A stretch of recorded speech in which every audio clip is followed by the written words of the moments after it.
Hello guys, welcome to our channel Rebirth of White Soul. Chapter 191 संग्राम जी और निधि जी की हैरानी। मायरा की गार्ड से बहस। उसे डर लग रहा था कि कहीं सबको पता ना चल जाए कि उसने तापसी को धक्का दिया था। फिर उसने चारों ओर देखा, फिर थोड़ा रिलैक्स हो गई, क्योंकि जिस जगह उसने तापसी को उसने धक्का दिया था वहाँ कैमरा नहीं था। अगर सबको पता चल भी गया तो कोई उसका कुछ नहीं बिगाड़ सकता, क्योंकि वो गोयन का फैमिली से थी।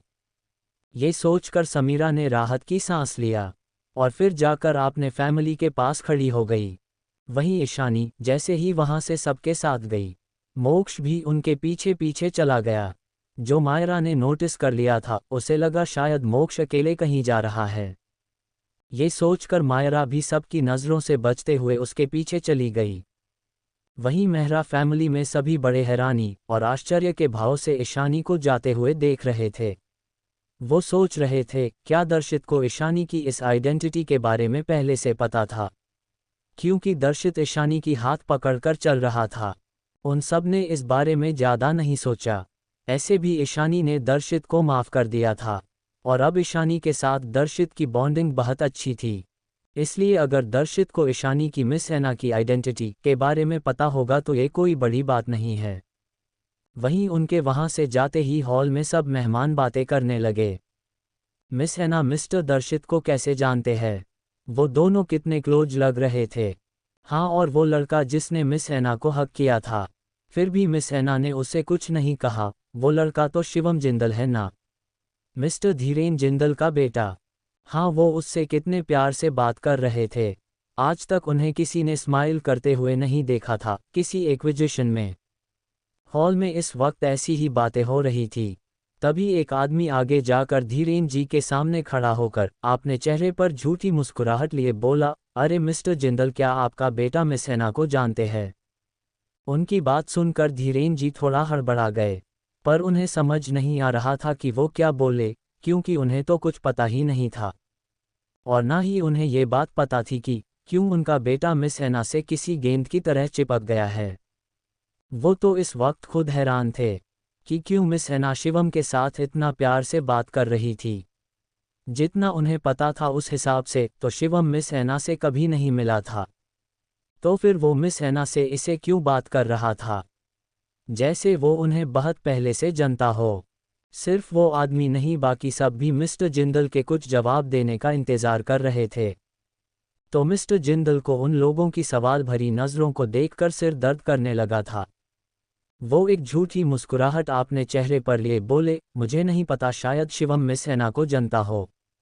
इतना कहकर वो चुप हो गए, पर किसी ने भी उनकी बातों पर भरोसा नहीं किया। जो लोग मिस्टर जिंदल के मदद के सहारे मिस हैना से बात करना चाहते थे और उनसे फेवर लेना चाहते थे और अपने बच्चों को मिस हैना की स्टूडेंट बनाना चाहते थे, उन सब को लग रहा था मिस्टर जिंदल बस झूठ बोल रहे हैं। जरूर वो उनकी मदद नहीं करना चाहते हैं। ये सोचकर वो मन ही मन गुस्सा हो रहे थे, पर उन सब में से किसी की भी कुछ कहने की हिम्मत नहीं थी।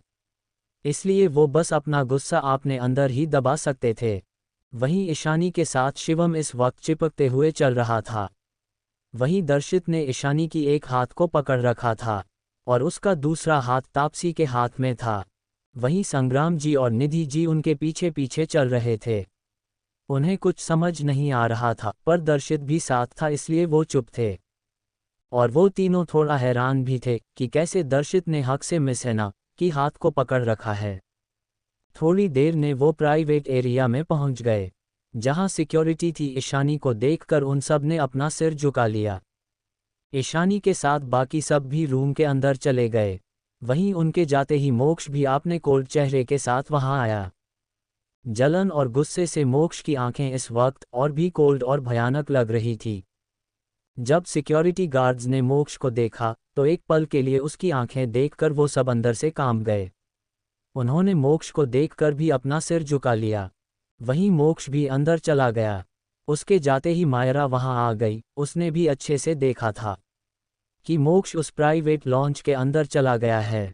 वो भी उसी तरफ जाने के लिए आगे बढ़ गई, पर वो जैसे ही आगे बढ़ने वाली थी उससे पहले ही गॉड्स ने उसे रोक दिया। वहीं गार्ड्स को आपने रास्ता रोकते देख मायरा को बहुत गुस्सा आ रहा था। वहीं अंदर रूम में इस वक्त ईशानी की चेहरे पर मास्क नहीं था। संग्राम जी, निधि जी और तापसी तो अपनी आंखें फाड़कर ईशानी को देख रहे थे। वहीं दर्शित और शिवम को पहले से पता था कि ये ईशानी है, इसलिए उन्हें कोई हैरानी नहीं हो रही थी। दर्शित तो प्यार और प्राउड फीलिंग के साथ अपनी प्यारी सी बहन को देख रहा था, जो हर बार उसे हैरान कर देती थी अपनी हर एक आइडेंटिटी से। वहीं शिवम भी इस वक्त बहुत खुश था और उसे बहुत प्राउड भी फील हो रहा था। वो खुशी से ईशानी को देखते हुए बोला, दी आपको पता है मैं आपकी कितना बड़ा फ़ैन हूँ। मैंने जब से आपकी पेंटिंग देखा था तब से मैं आपको एडमियर करता हूँ। अब तो जब मैं मोम, डैड अनुज, सोहन और बाकी सबको ये बात बोलूँगा कि मेरी दी द फेमस पेंटर मिस हैना है, तब तो मैं उन सब का ऐसा चेहरा देखना चाहता हूँ कि कैसे वो सब मुझसे जलेंगे। शिवम उन सब की फेशियल एक्सप्रेशन को इमेजिन करने लगा और जोर से हंस पड़ा, टीयर्स ऑफ जॉय। वहीं ईशानी ने शिवम की बचकाना हरकत को नज़रअंदाज कर दिया।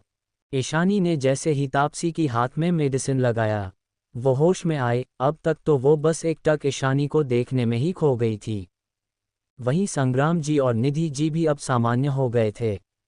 अब उन्हें समझ आ गया था कि मिस हैना ने तापसी को कुछ क्यों नहीं कहा और इतने प्यार से क्यों बात किया, क्योंकि मिस हैना कोई और नहीं मिस ईशानी थी, मिस्टर दर्शित मेहरा के भाई। और शायद मिस ईशानी ने ही उन्हें इनविटेशन भेजने को कहा होगा, वरना उनके जैसे छोटे मोटे बिजनेसमैन को कोई इतनी बड़ी एक्विजिशन में भला क्यों ही बुलाएगा।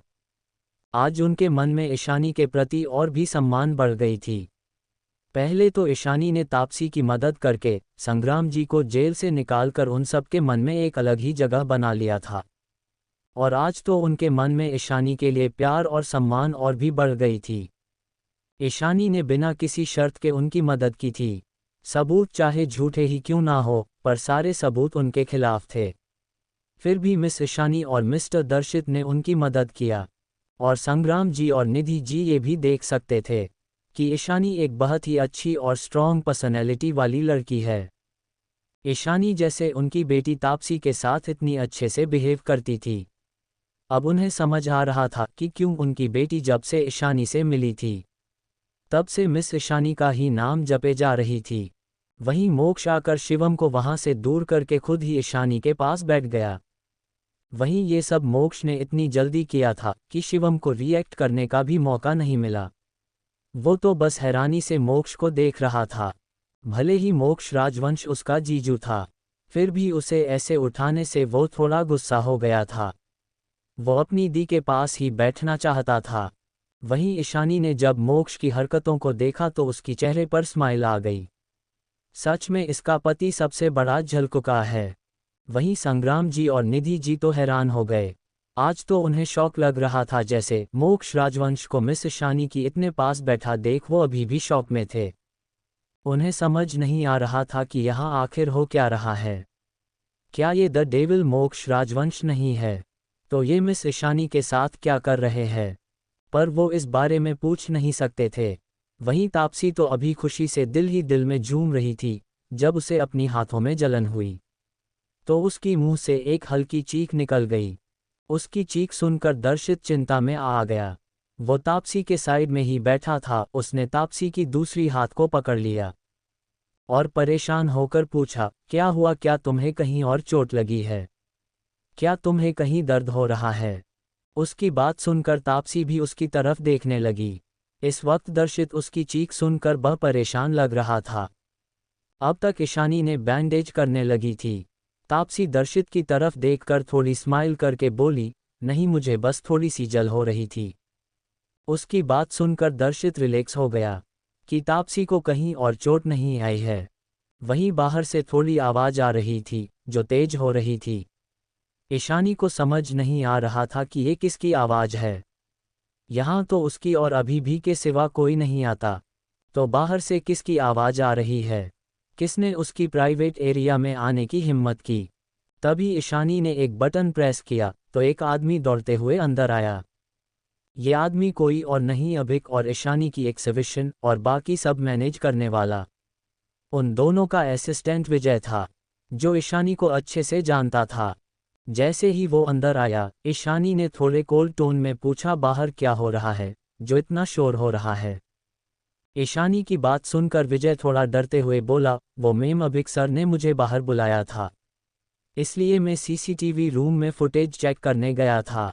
और जब वापस आया तो एक लड़की गार्ड से लड़ रही थी, उनके साथ अंदर आने के लिए झगड़ा कर रही थी। फिर वो मोक्ष की तरफ देखकर थोड़ा डरते हुए बोला, वो लड़की शायद मिस्टर राजवंश को ढूंढ रही है। वो जिद कर रही है कि उसे मिस्टर राजवंश से मिलना है। पर गार्ड्स ने उसे अंदर नहीं आने दिया, तो वो बाहर गार्ड्स के साथ बदतमीजी से बात कर रही थी, इसलिए मैं उसे यहाँ से जाने को बोल रहा था। विजय की बात सुनकर ईशानी ने अपनी भौहें सिकोड़ लिया। वहीं मोक्ष की आंखें भी सर्द हो गई। वहीं विजय की बात सुनकर शिवम के मन में एक खुरापाती सूझी। वो मोक्ष की तरफ देखकर बोला, आप ऐसा कैसे कर सकते हैं जीजू? क्या आप मेरी दी को चिट कर रहे हो? बाहर वो लड़की कौन है जो आपको ढूंढ रही है? फिर थोड़ा गुस्से भरी अंदाज में बोला, अगर आपने मेरी बहन के साथ चिट करने की कोशिश किया होगा तो मैं बता रहा हूं, मैं आपको छोड़ूंगा नहीं। उसकी बात सुनकर मोक्ष ने गुस्से से घूरकर शिवम को देखा, तो शिवम जो आगे भी बहुत कुछ बोलने वाला था, वो एकदम से चुप हो गया और मन ही मन मुंह बनाते हुए बोला, एक तो इनकी आंखें इतनी डरावनी है और ऊपर से मुझे घूर रहे हैं।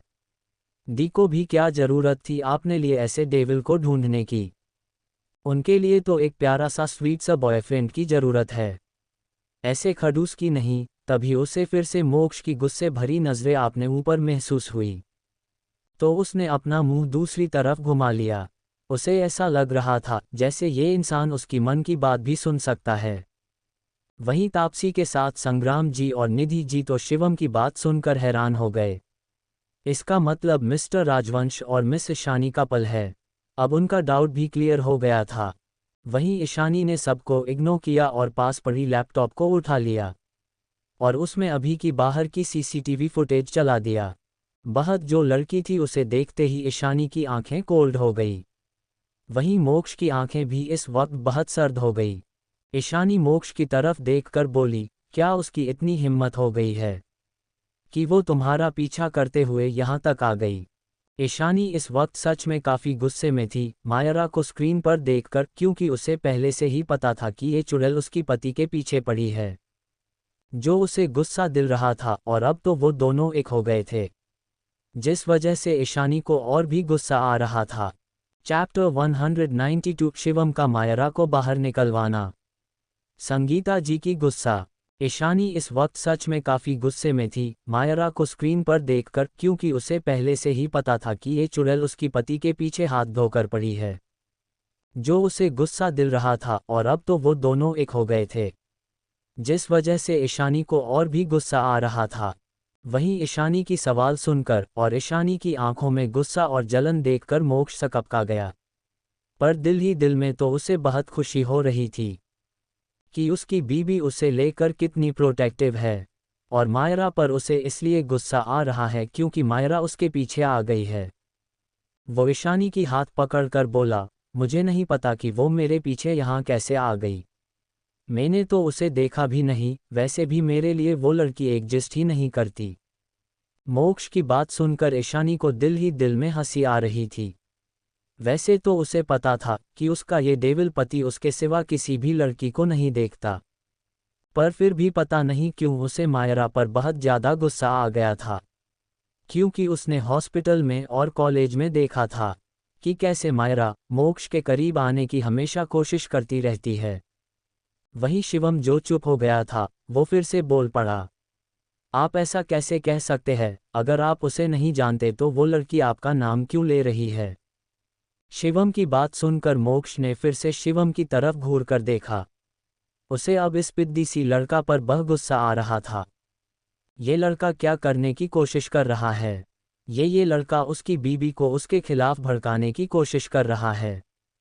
मोक्ष शिवम को देखकर डेविल स्माइल करते हुए बोला, तो तुम खुद जाकर उसे यहाँ से भगा दो, अगर तुम्हें अपनी दी की इतनी ही चिंता है। मोक्ष की बात सुनकर ईशानी ने अपना सिर हिला दिया, क्योंकि उसे पता था कि शिवम अब ऐसा जरूर करेगा। और हुआ भी वही। शिवम जोश के साथ खड़ा हुआ और बोला, हाँ मैं किसी से डरता तोड़ हूँ। आप बस देखिए कि मैं उस चुड़ैल को यहाँ से कैसे भागता हूँ। मैं कभी भी ऐसी छिपकलियों को आपने दी और जीजू के बीच नहीं आने दूंगी। इतना कहकर शिवम अपना सीना तान कर मोक्ष और ईशानी को देखकर वहां से बाहर चला गया, जैसे वो किसी से युद्ध करने जा रहा हो। वहीं तापसी हैरानी से शिवम को देख रही थी कि ये लड़का कितना साहसी है। उसके जगह वो होती तो मायरा जैसी बिगड़ैल लड़की की मुंह कभी नहीं लगती। वहीं तापसी का शिवम को इस तरह देखना दर्शित को गुस्सा दिल रहा था। अब तो उसे शिवम से और भी ज्यादा चिढ़ होने लगी थी। वो अपनी खुद की भावनाओं को समझ नहीं पा रहा था कि क्यों उसे तापसी की आंखों में आंसू देखकर अच्छा नहीं लगता, क्यों तापसी को दर्द में देखकर उसे दर्द होता है। वहीं शिवम के जाट ही मोक्ष के चेहरे पर डेविल स्माइल आ गई, जैसे उसने कितनी बड़ी जंग जीत लिया हो। मोक्ष ने जानबूझकर मायरा जैसी सिर दर्द को शिवम पर छोड़ दिया था। अब वो उस सिर दर्द से कैसे निपटे, इससे मोक्ष को कोई लेना देना नहीं था। ईशानी मोक्ष को देखकर बोली, तुमने ऐसा क्यों किया? तुम्हें पता है ना शिवम कैसा है, वो कहीं भी कुछ भी बोल देता है। उसकी बात सुनकर मोक्ष बोला, वो खुद ही तो हम दोनों को डिस्टर्ब करने वाली छिपकली को भगाना चाहता है। वो कुछ भी बोले, इससे हमें क्या। इतना कहवाकर मोक्ष ने ऐसे मुंह बना लिया जैसे उसे इन सब से कोई मतलब नहीं है। वहीं मोक्ष को ऐसा मुंह बनाते देख ईशानी को हंसी आ रही थी। उसने पहले मोक्ष की ऐसी बचकाने वाली साइड पहले भी देखी थी, पर उसे मोक्ष को ऐसा देखकर बहुत मजा आता था। तभी विजय बोला, मेम हॉल की सीटीसी फुटेज मिल गई है। वहां तो कोई कैम नहीं था, पर जो मिसी कैमरा थी उसमें रिकॉर्ड हुई थी। इतना कहकर उसने लैपटॉप में वो फुटेज चला दिया। उस फुटेज को देखकर ईशानी की मुठिया कस गई। वहीं तापसी को भी थोड़ा गुस्सा आ रहा था। संग्राम जी और निधि जी को भी उस लड़की पर गुस्सा आ रहा था कि वो उनकी बेटी को ऐसे धक्का कैसे दे सकती है। अगर आज यहाँ मिस ईशानी नहीं होती और मिस ऐना कोई और होती तो क्या होता, उनकी बेटी को कितना सुनाया जाता और उनकी कितनी बेइज्जती होती। क्योंकि सीसीटीवी फुटेज में साफ दिखाई दे रहा था कि समीरा ने जानबूझकर तापसी को धक्का मारा है। मोक्ष ने भी अपनी आंखें सिकुड़ लिया। वहीं मोक्ष को देखकर बिना भाव के बोली, ये दोनों बहनें बिल्कुल एक जैसे हैं। वहीं बाहर शिवम बाहर आ गया था और गार्ड्स और मायरा के पास पहुंच गया। मायरा आपने दांत पिसकर उन गार्ड्स और शिव की तरफ देखकर बोली, मैं क्यों नहीं जा सकती अंदर? तुम सबको पता भी है कि मैं कौन हूँ। मैं मायरा गोयनका हूँ, अगर मैं चाहूँ तो तुम सबको नौकरी से निकलवा सकती हूँ। उसकी बात सुनकर शिवम ने अपना मुंह अजीब सा बना लिया और मायरा को देखते हुए बोला, ओ ए छिपकली बददिमाग लड़की, लगता है तुम्हार दिमाग की संतुलन पूरी तरह से बिगड़ चुका है। और तुम कौन हो उससे हुए क्या मतलब है? ये जगह मेरी दी की है और तुम उसी जगह पर खड़ी होकर उनकी गार्ड्स को बाहर करने की धमकी दे रही हो। वहीं शिवम की बात सुनकर उन गार्ड ने राहत की सांस ली कि कम से कम कोई इस चुड़ैल को यहाँ से बाहर कर सकता है, वरना कुछ समय से मायरा ने उनका दिमाग खराब कर दिया था। वहीं आपने लिए छिपकली और बददिमाग लड़की सुनकर मायरा का खून खौल गया। वो गुस्से से शिवम को देखकर बोली, तुम्हारी हिम्मत कैसे हुई मुझसे ऐसे बात करने की? तुम जानते भी हो मैं कौन हूँ। उसकी बात सुनकर शिवम मुंह बनाते हुए बोला, क्यों तुम्हारे माँ बाप ने तुम्हें नहीं बताया क्या कि तुम कौन हो, जो तुम ये सवाल मुझसे पूछ रही हो? शिवम की ये बात सुनकर मायरा और भी गुस्से में आ गई। इस लड़के की हिम्मत कैसे हुई उसकी बेइज्जती करने की? तो क्या हुआ अगर वो मिस ऐना को जानता है तो? फिर भी वो उसकी इंसल्ट कैसे कर सकता है? वो गोयनका फैमिली की प्रिंसेस थी, उसे ऐसी बातें सुनने की आदत नहीं थी। वो गुस्से से शिवम की तरफ उंगली पॉइंट करते हुए बोली, तुम मायरा गोयनका से उलझकर ठीक नहीं कर रहे हो। तुम्हें अच्छे से पता होगा कि गोयनका फैमिली कौन है और उसकी सामने तुम्हारी हैसियत क्या है। उसकी बात सुनकर भी शिवम को कोई फर्क नहीं पड़ा। वैसे तो वो जानता था कि गोयनका फैमिली उनसे बहुत आगे है, क्योंकि उनके पास रॉय फैमिली का सपोर्ट है। फिर भी इससे शिवम को कोई फर्क नहीं पड़ता था। वो उसी एटीट्यूड के साथ बोला, तुम किसी भी फैमिली से हो उससे मुझे क्या? तुम मेरी दी की प्राइवेट एरिया में बिना उनकी परमिशन की घुसने की कोशिश कर रही हो।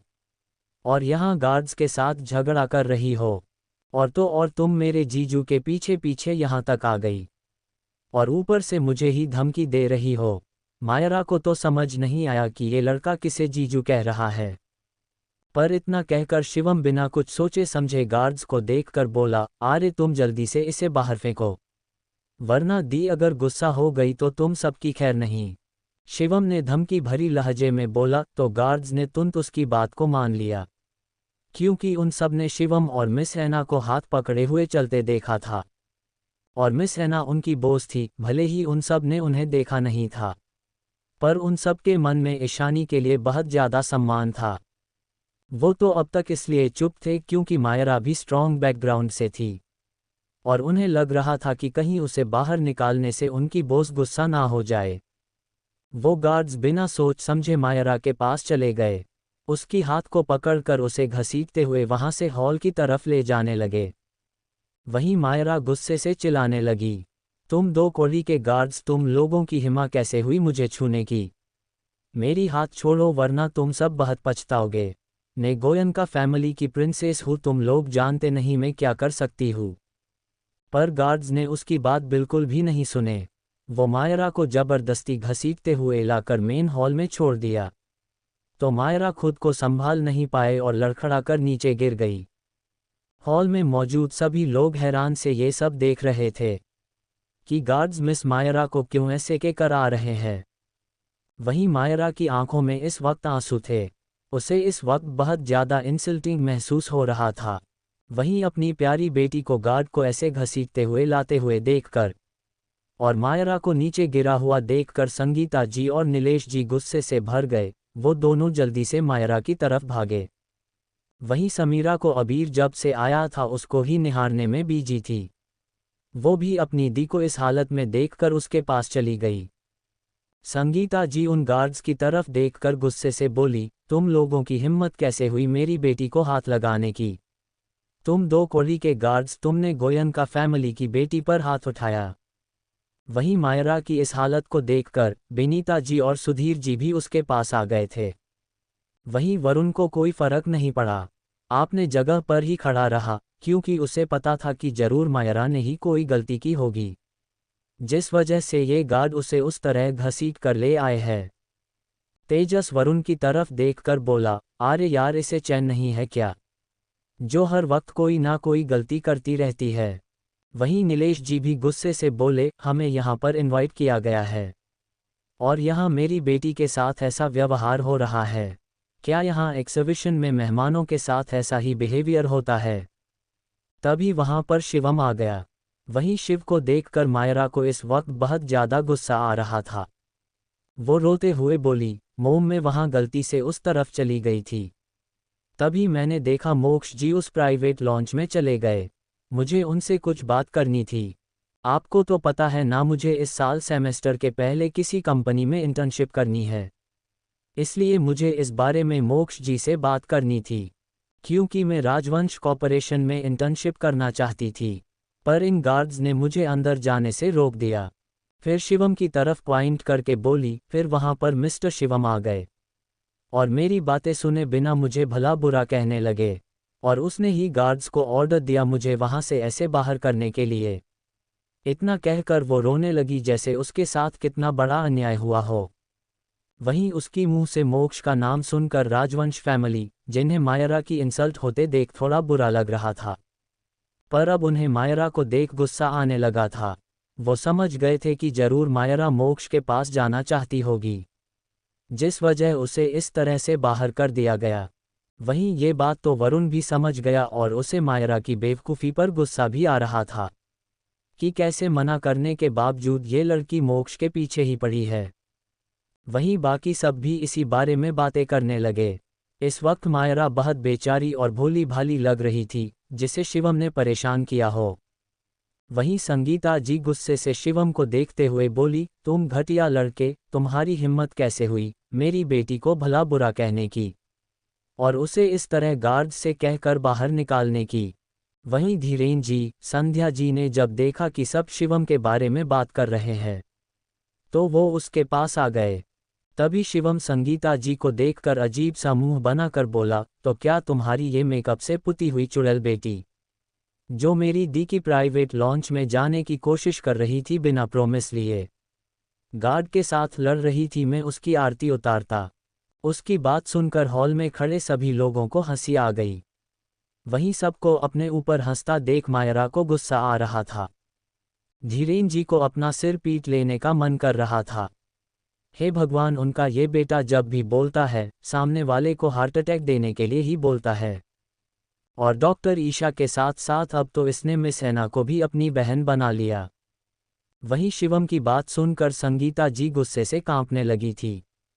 वो धीरेन जी और संध्या जी की तरफ देखकर बोली, क्या मिस्टर एंड मिसेस जिंदल ने आपने बेटे को तमीज नहीं सिखाया कि बड़ों से कैसे बात करते हैं?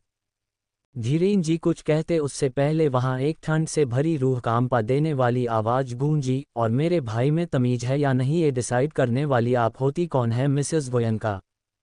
Chapter 193 CCTV footage. बेइज्जती और गुस्सा। धीरेन जी कुछ कहते उससे पहले वहां एक ठंड से भरी रूह कांपा देने वाली आवाज गूंजी, और मेरे भाई में तमीज है या नहीं ये डिसाइड करने वाली आप होती कौन है मिसेस गोयनका। ये आवाज सुनकर सभी लोगों की नज़र उस आवाज के दिशा में मुड़ गई। संग्राम जी, निधि जी तापसी की हाथ पकड़कर चल रहे थे। वहीं दर्शित ने ईशानी की हाथ पकड़ रखा था, और ईशानी की दूसरी साइड पर मोक्ष बिना किसी भाव के चल रहा था। उसे देखकर सब पहचान गए कि ये लड़की मिस हैना ही है। ईशानी ने अपनी ड्रेस चेंज कर लिया था, क्योंकि तापसी के हाथ से खून उसकी वाइट ड्रेस में लग गई थी। ईशानी ने इस वक्त एक ग्रीन कॉलर का लॉन्ग गाउन पहन रखा था, जो उसकी दूध जैसी गोरी स्किन पर बहुत अच्छी लग रही थी, और उसकी यूनिक मास्क से दिख रही उसकी ग्रे आंखें जो इस वक्त बहुत कोल्ड थी, और उसकी नज़रें गोयनका फैमिली पर ही थी। ईशानी की बात सुनकर सब अपने होश में आए। सब हैरान हो गए कि क्या सच में मिस हैना शिवम जिंदल की बहन है। पर जितना उन सबको पता था उनकी तो सिर्फ एक ही बेटी है, सुरभि जिंदल। तभी उनकी नज़र दर्शित पर पड़ी। अब सब ये अनुमान लगाने लगे कि मिस्टर दर्शित मेहरा मिस हैना की इतनी करीब क्यों है। क्या उन दोनों के बीच कुछ है? वहीं धीरेन जी और संध्या जी भी हैरान थे, और वो कभी मिस हैना को देखते तो कभी शिवम को। उनका ये नालायक बेटा इसने कब मिस हैना को अपनी बहन बना लिया, और इस बारे में उनमें से किसी को पता तक नहीं है। पहले तो मिस ईशानी को इसने बड़ी बहन बना लिया, और अब एक ही दिन में इसने मिस हैना जैसी शख्सियत को भी अपनी बड़ी बहन बना लिया। ईशानी आकर शिवम के पास खड़ी हो गई तो सब आपने होश में आए, क्योंकि अब तक तो सब ईशानी की खूबसूरती में खोए हुए थे। ईशानी को देखकर शिवम खुशी से उसकी हाथ को पकड़ लिया, फिर बोला, दी ये लड़की तो बहुत ड्रामेबाज है। पहले ये कैसे चिल्ला रही थी गार्ड्स पर, और अभी सबके सामने ये कितनी मासूम बनने की कोशिश कर रही है। तभी संगीता जी शिवम को देखकर गुस्से से ईशानी की तरफ देखकर बोली, मिस हैना ये लड़का झूठ बोल रहा है। मेरी बेटी तो बस मोक्ष से बात करना चाहती थी, पर इस लड़के ने उसे बेइज्जत किया, और तो और सिक्योरिटी से कहकर उसे ऐसे बेइज्जती करके घसीटते हुए ले आया। क्या ये गलत नहीं है? ईशानी कुछ कहती उससे पहले मोक्ष की ठंडी आवाज़ सबकी कानों में पड़ी, मिसेस गोयनका लगता आपकी बेटी दिमाग से कमज़ोर है, जो वो हर बात इतनी जल्दी भूल जाती है। मैंने आपकी बेटी को पहले ही कहा था कि वो मेरे आसपास भी ना आए, और ना ही मैं आपकी बेटी को जानता हूँ। मोक्ष की बात सुनकर सब हैरान थे, हॉल में मौजूद सभी लोग भी हैरान हो गए थे।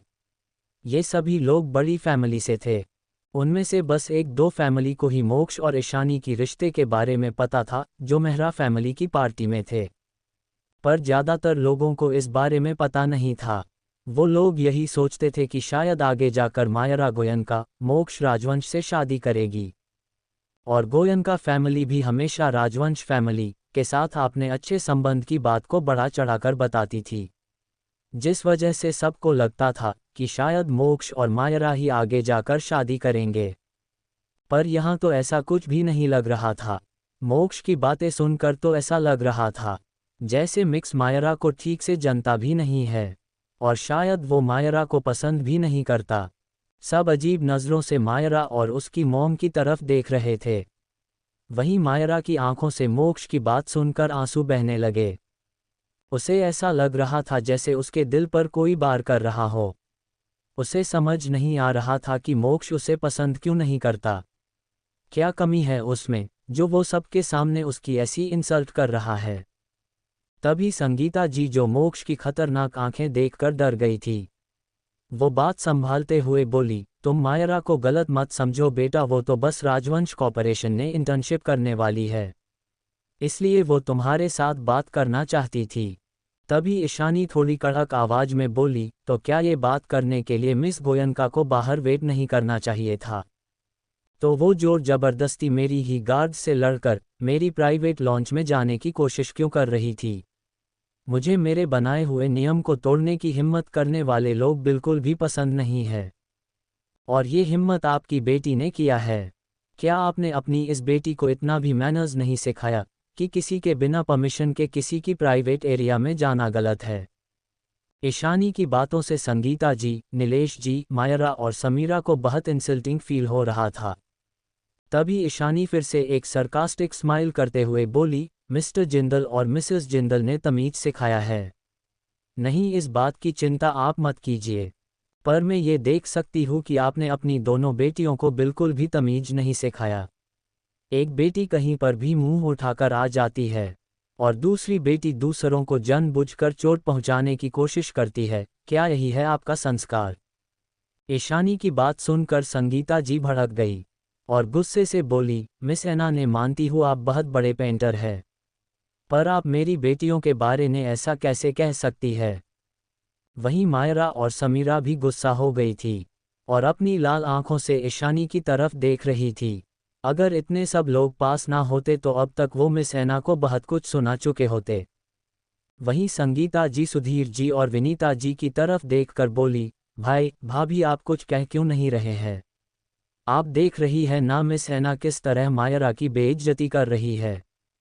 पर सुधीर जी और विनीता जी को तो समझ ही नहीं आ रहा था कि क्या बोले, क्योंकि उन्हें तो अच्छे से पता था कि ईशानी ही मिस ऐना है। उन्होंने जितना ईशानी को जाना था, उस जिससे ईशानी कभी बिना मतलब के मायरा के बारे में ये सब नहीं कहेगी। सुधीर जी संगीता जी को देखकर बोले, तुम शांत हो जाओ संगीता, इसमें गलती मायरा की है। उसे मिस ऐना की प्राइवेट लॉन्च में जाने की कोशिश नहीं करनी चाहिए थी। उनकी बात सुनकर संगीता जी ने अविश्वास से अपने भाई को देखा। जयदेव जी की वजह से ना चाहते हुए भी सुधीर जी हमेशा संगीता जी का साथ देते थे। तो फिर आज क्या हुआ? क्या उन्हें अपनी दोनों भांजियों की और उनकी जो बेइज्जती हो रही है वो दिखाई नहीं दे रही है? तभी ईशानी हंसते हुए बोली, मिसेस गोयनका, आप अपनी दिए हुए संस्कार को खुद अपनी आंखों से क्यों नहीं देख लेती? इतना कहकर ईशानी ने विजय को इशारा किया तो विजय ने प्रोजेक्टर स्टार्ट कर दिया। जो हर एग्जीबिशन में लगता था पेंटिंग को लोग उसने भी देख सकते थे। तभी उसमें एक वीडियो चलने लगा। ये प्राइवेट एरिया का सीटीसी फुटेज था, जहां मायरा गार्ड्स को धमकी दे रही थी कि उसे अंदर जाने दे वरना अच्छा नहीं होगा। वहीं गार्ड्स पॉलिटली उसे मना से रहे थे कि यहां जाने के लिए परमिशन चाहिए। बिना परमिशन के वो उसे आगे नहीं जाने दे सकते। पर मायरा उन पर ही पागलों की तरह चिल्लाने लगी और बोलने लगी, तुम सब दो कोड़ी के गार्ड्स मुझे नहीं रोक सकते। मैं गोयनका फैमिली की प्रिंसेस हूँ, मुझे कैसे तुम सब रोक सकते हो? वहीं उस वीडियो को देखकर मायरा को जैसे झटका लगा था। उसे लगा नहीं था कि वहां पर कोई कैमरा होगा, वरना वो ऐसी हरकतें कभी नहीं करती। वहीं बाकी सब भी अजीब नज़रों से मायरा को देख रहे थे। मायरा हमेशा सबके सामने खुद को एक भोली भाली, मासूम और शांत लड़की की तरह प्रेजेंट करती थी, जिस वजह से सब मायरा को मासूम समझते थे। पर इस वीडियो को देखने के बाद सबको हैरानी हो रही थी, ये लड़की खुद को कितनी भोली भाली और मासूम दिखाती है, पर इसमें तो बिल्कुल भी मैनर्स नहीं है। बहुत सारे गेस्ट मायरा को देखकर यही बातें कर रहे थे। संगीता जी, समीरा और नीलेश जी का चेहरा भी पीला पड़ गया था। तभी शिवम हंसते हुए बोला, मैंने कहा था ना ये एक नंबर की चुड़ैल है, इसलिए मैंने इसे गार्ड से कहकर बाहर फेंक दिया।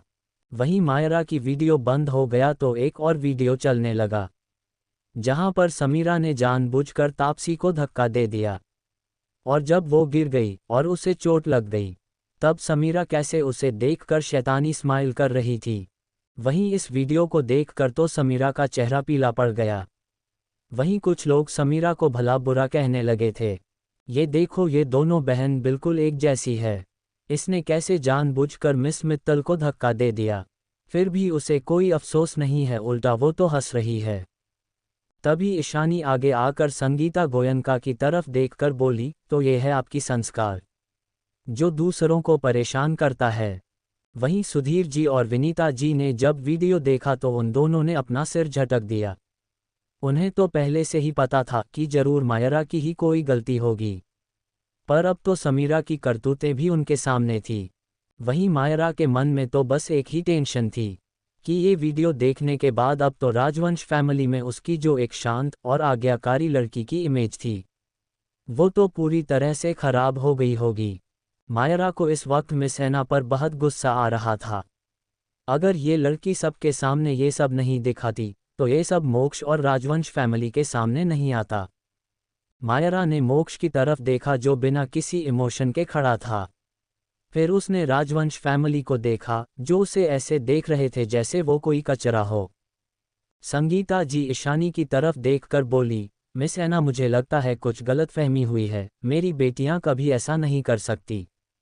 वहीं सभी लोग उन्हें ऐसे देखने लगे जैसे संगीता जी कोई मूर्ख हो।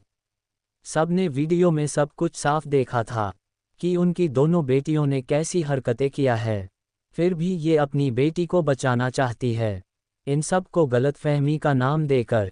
उनकी बात सुनकर ईशानी अपनी कोल्ड वॉयस में बोली, इसमें कैसी गलतफहमी है मिसेस गोयनका? मुझे लगता है जैसे आपकी बेटी मिस मित्तल को इस एक्विजिशन से बाहर करना चाहती थी, ठीक वैसे ही अब आपको भी यहाँ से बाहर कर देना चाहिए। उसकी बात सुनकर नीलेश जी, संगीता जी, समीरा और मायरा को बहुत गुस्सा भी आ रहा था और शर्मिंदगी भी महसूस हो रही थी। नीलेश जी को और अपनी बेइज्जती नहीं करवानी थी, क्योंकि सभी लोग उनके बारे में ही बात कर रहे थे। नीलेश जी ने संगीता जी का हाथ पकड़ा और गुस्से से बोले, चलो यहाँ से, यहाँ रहकर और बेइज्जती करवाने की जरूरत नहीं है।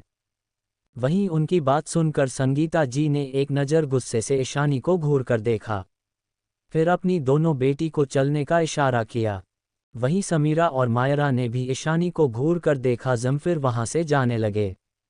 वो सब वहां से जा पाते उससे पहले ही शिवम बोला, अरे इतनी जल्दी यहाँ से जाने की क्या जरूरत है? उसकी बात सुनकर वो चारों रुक गए और असमंजस में शिवम को देखने लगे। तो शिवम अपनी दांत चमकाते हुए बोला, कुछ देर पहले आपकी ये बेटी ही चाहती थी ना कि मिस मित्तल उस पेंटिंग के लिए पे करे, पर अब जब सब कुछ सच सामने है कि आपकी बेटी ने उन्हें जानबूझकर धक्का दिया है, जिस वजह से पेंटिंग खराब हो गई है, तो आपको नहीं लगता कि आपको इस पेंटिंग के लिए पैसे देना चाहिए? वैसे भी गोयनका फैमिली के पास कौन से पैसे की कमी है? उसकी बात सुनकर नीलेश जी और संगीता जी के साथ उनकी दोनों बेटी की भी गुस्से से मुठिया कस गई।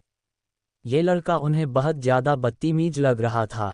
वो पैसा नहीं देना चाहते थे, पर बाकी सभी लोग भी शिवम की बात सुनकर यही कहने लगे कि उन्हें उस पेंटिंग की कीमत देनी चाहिए। ये लोग थाली के बैंगन थे, जो थोड़ी देर पहले तापसी और उसकी फैमिली को कीमत देने के लिए कह रहे थे। अब उन सब ने जब देखा तापसी की साइड लेने में उनका फ़ायदा है, तो वो सब तुरंत पलट गए। नीलेश जी ने गुस्से से अपना कार्ड निकाला और शिवम की तरफ बढ़ा दिया, तो शिवम भी बेशर्मों की तरह उनकी हाथ से उस कार्ड को छीन लिया। नीलेश जी बोले, इसमें 4 करोड़ है। तो शिवम विजय की तरफ देखकर बोला, मिस्टर विजय जी, क्या इस पेंटिंग की कीमत 4 करोड़ है? तो विजय ने ईशानी की तरफ देखा, फिर बोला, नहीं, ये 5 करोड़ की है। 5 करोड़ सुनकर सब हैरान थे। वहीं नीलेश जी के पास पैसे देने के अलावा कोई चारा नहीं था, इसलिए उन्होंने उस कार्ड को शिवम से ले लिया और एक 5 करोड़ का चेक दे दिया।